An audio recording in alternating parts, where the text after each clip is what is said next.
This is the fourth take of the video. Also, I bit my own tongue a few days back, so it's hurting a lot. So, welcome back to Writers Saturday. Today, we are going to talk about reading. But just a quick update, I am still working on my third novel. It is about halfway finished. It is halfway finished, so my word count goal is about 70,000 words to put in everything. And on the other hand, I finished writing an article about how to be a classicist in the 21st century, which I have submitted to a publication on Medium, and hopefully they would accept it.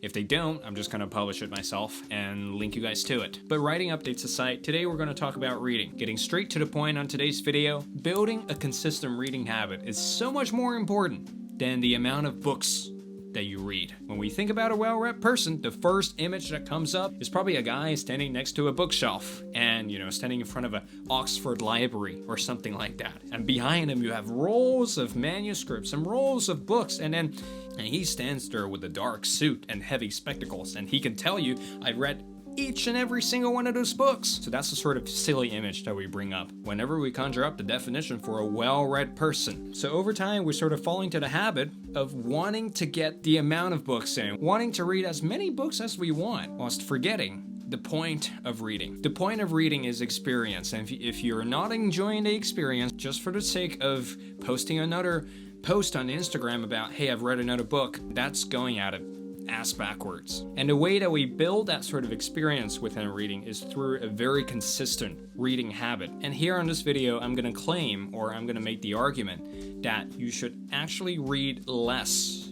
than how much you think you should be reading on a daily basis. Here's how the logic works. A lot of people are reading way too much than they should on a daily basis. They think they should be some hermit that reads 4 hours in one day. It is kind of that overachiever attitude of always leaping beyond a bound, leaping too much beyond a bound that you read one book and you stop reading for the next 2 months. Whereas a healthier attitude would advocate that you read less than the amount of pages that you think that you should read on a daily basis, but keep it consistent throughout the next year or something like that. If you can read 5 pages of a really tough and really sort of literary piece of work, then I consider that a major win. Genre fiction, you can flip through 300 pages no problem. But Marcel Proust, for example, if you can read 10 pages of Marcel Proust in one day, I consider that a major win. But you have to know your own limits here. What's going to start to happen is that if you read over your limit, you're going to feel like vomiting. If you read under your limit, you're going to feel understimulated. You need to find the amount of pages of a major literary work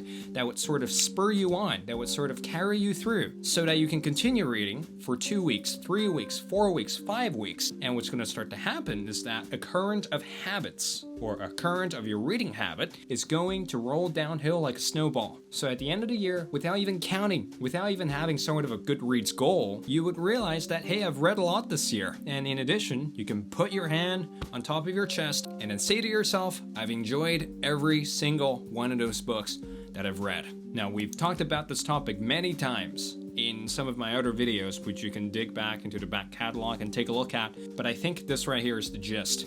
You have to create a consistent reading habit. Read below the amount of pages that you think you should read, because you're going to save yourself a lot of trouble. If you apply this reading pattern strategy, or whatever you want to call it, you're going to derive more pleasure out of reading, and it's less likely that you're going to get into those funks where you don't read for 3 months straight. So then again, that's all I have for this week. If you want to follow me on Medium, which is where a lot of my ideas live, you can click the link in the description down below. I publish bite-sized essays on literature, on how I am going with my writing. Just a lot of stuff on there. Check it out, and I will see you guys on the other side.